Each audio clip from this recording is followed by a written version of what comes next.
I'm convinced this is our modern day Ryan Newman.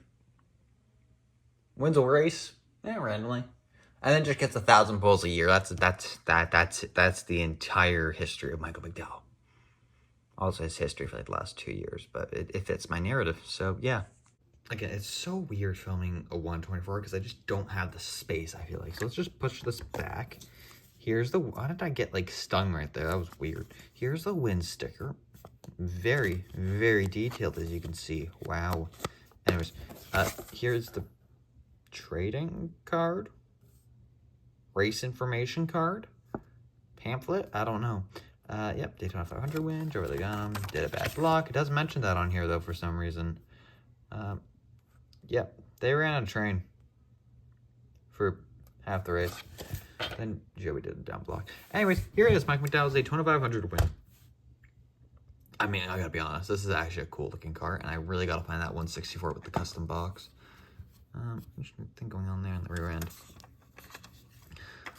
So this was in the last haul video or something, I think, and I just figured I'd actually review it. So yeah, on the front you got Lowe's, Speedco, Ford.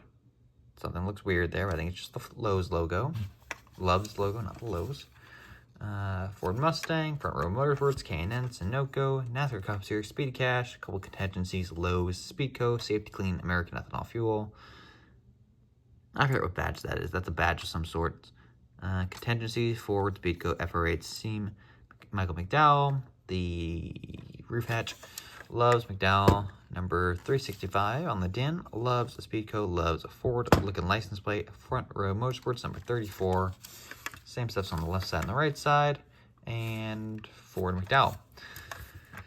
This is the clean side. So this is usually the side I show off, but for the sake of this, oh, look at this mess of a car. Ugh. I don't remember this part back here, but I do remember this. And I wish they made this, I always talk about this with the race wins. I wish the damage they made, you could feel it was just a little bit different. Even just like a different like decal, put a decal over it. It would feel a lot better, I feel like. I don't know. Also, when they put the decal on, I don't think the number stayed. I think they covered up the number. I'm not completely sure. Maybe I can find like another photo, but like I feel like that light decal would be covered. I don't think they would cut the bare bond around the light decal. Just saying, like, no, just a little something. Because we're in the next gen era now with the terrible details. There's a good looking engine. We only get this top piece and maybe some of this roll cage chassis piece on next gens. You don't actually get to see the engine. So figured we should see that because people probably haven't seen it in about 20,000 years. Beautiful car though. I've always loved this Loves card. Except for when Todd Gillen's in it. Is that a sponsor on the back? It is. That's why it looked weird. That's such a dumb sponsor placement. I don't even know what it is. I cannot focus that in.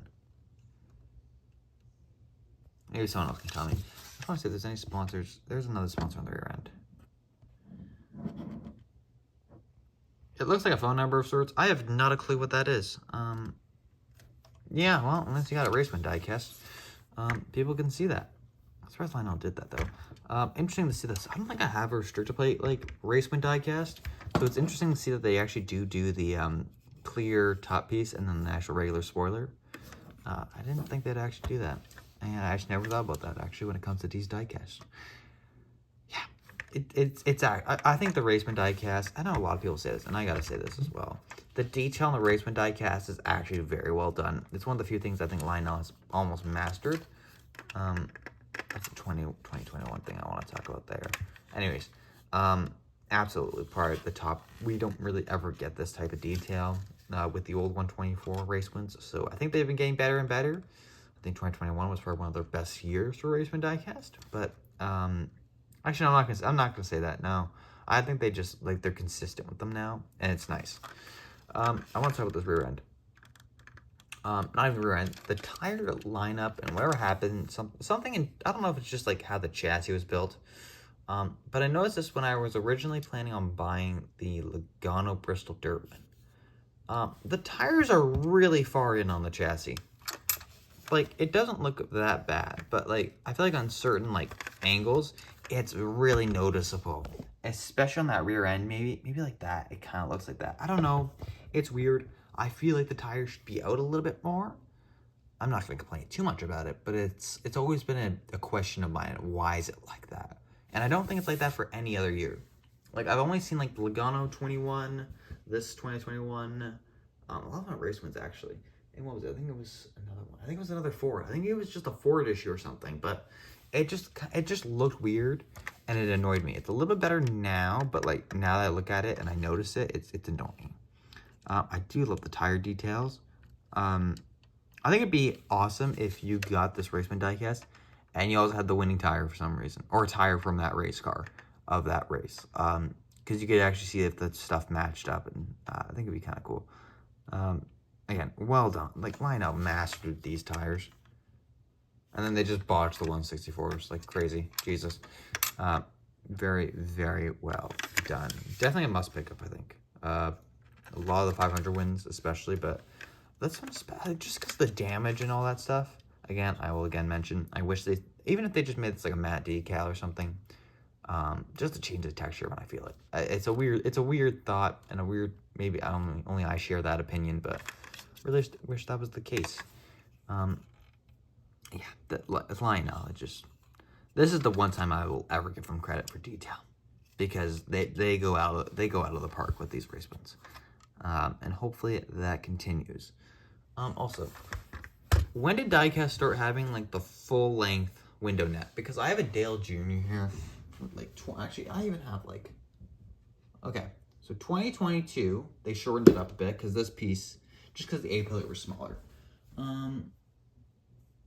I think it would have started between 2018 and 2020, because the 2021 also has this. When did they start fully covering the window nets?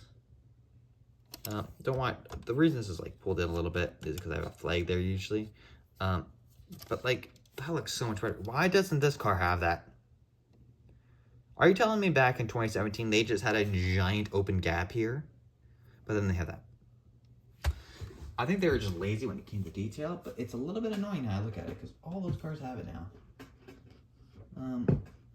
It used to be because they used to have a clear thing in the way. I'll grab this too much to here just to show you. Oh, my back end's right. I'm probably destroying the back ends of these cars. Why is this thing so heavy? Is there drag? Oh my, this is an elite diecast, that's why. I think it's because they used to have these things, but I don't know. Also, just want to point out, bruh, what? Why can't we have that anymore? Look at this, man. I think this might be an elite diecast. I gotta check the box. That's ridiculous. I gotta go on a rant one day and just show the levels of detail some of these cars have. I was wondering why this thing is so heavy. I've never felt a 124 be that heavy before, I think, in my life. But it's because it has so much detail. I wish.